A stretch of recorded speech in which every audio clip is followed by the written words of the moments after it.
video upload from Aspie with Attitude. If you're watching this for the first time, my name is David. I am from Melbourne, Australia. I have autism, have speech difficulty, speech impairment, have Asperger's syndrome, and that's why I call myself an Aspie. And welcome to my 194th video upload of Aspie with Attitude.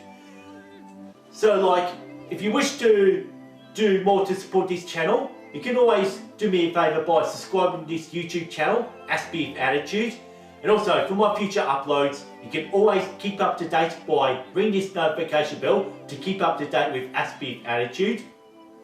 And also, all I ever ask for more for support for this channel is if you could please like and share this video content with your friends, with your family, and with other autistic groups out there.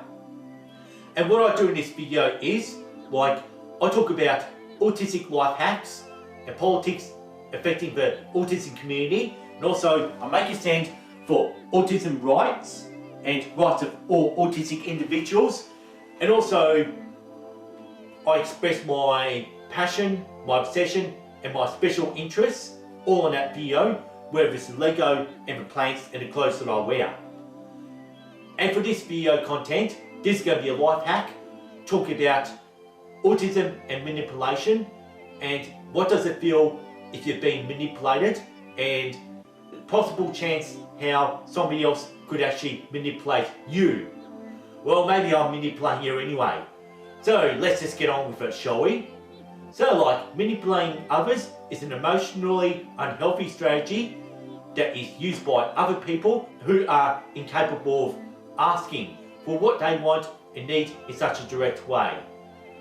So talking about being manipulated is when you're being pursued, you're being controlled, you're being obliged, and having a lack of ability to make your own choices and make your own decisions.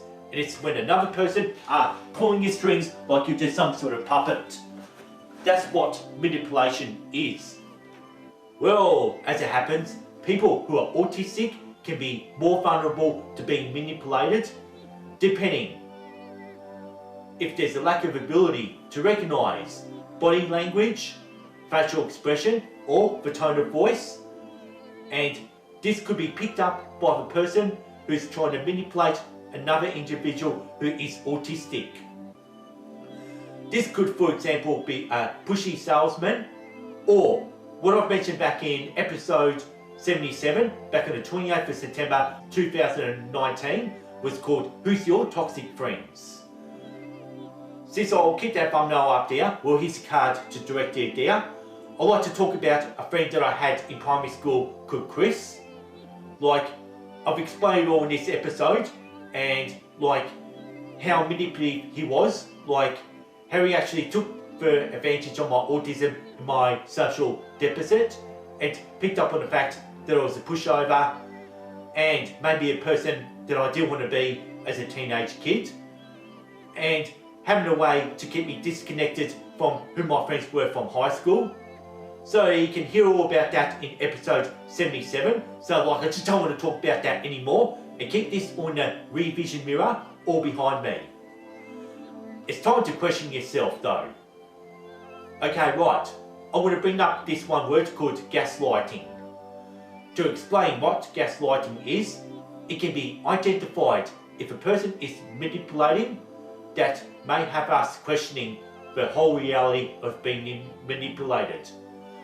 A manipulative person may twist what you say and what you make about them, and can hijack your point of view and then make you feel guilty, placing you in a false sense of guilt.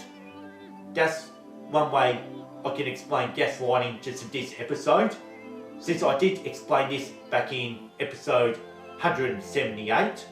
Well, anyway, I'm using the word toxic a lot to explain gaslighting and manipulation. Well, anyway, here's a card to take in this episode where I talk about gaslighting.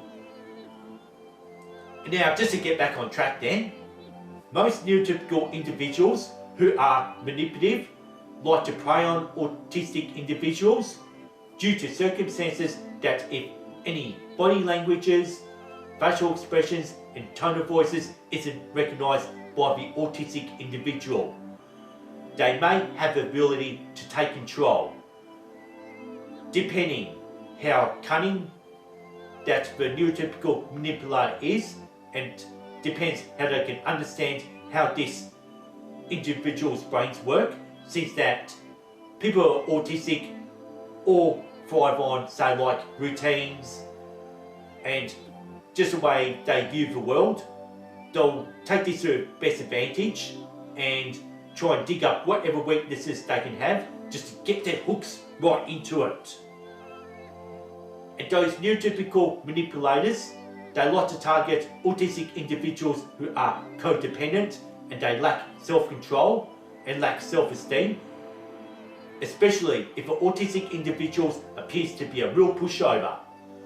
To describe what a pushover is a person who is nice, wanting acceptance, and are easily obliged into doing things. And if they feel that they don't do it, they end up just feeling guilty they don't. And it's all about that the manipulator is its superior. That's just the way things go. Because there are infinite different tactics used to control another person. Like, it's all about working around their weaknesses and what weaknesses that this individual has. Is that anybody can be manipulated, and this could also include me. People could be following my YouTube channel and might be thinking of a way to manipulate me. So like, it could be done in reality or even could be done online. So like, where are my weaknesses to be found? In my previous video uploads. So like, you're watching my 194th video upload. So like, I am sure there are many loopholes to be found in my last 193 video uploads on Aspie attitude. So like, people who just like to successfully manipulate a person can be clever, can be cunning, and they just need to work around secret plans and secret tactics. And it could also be that person that I used to be friends with back in my teenage years, called Chris. So like, it all depends though, like, we had not spoken for more than 20 years now. So like, this is what I had been experienced being manipulated before. This is just one example. Like, there had been different people. Like, I've explained this back in episode 166, which is actually the first video called The Friends That I Had Made. And that talks about like how Chris manipulated me and how people from the school I went to try to manipulate me too. So like, this is just one part of a 3-part series that I've done in March and April of 2021.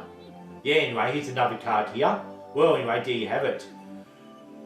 So like, there are just limitless ways to be done, and so on, therefore. Because like, what I mean by limitless and infinite, well, that video is going to take forever. So like, it's just all about just being controlled, being pursued, being obliged, and not having the ability to make your own decisions and your own choices.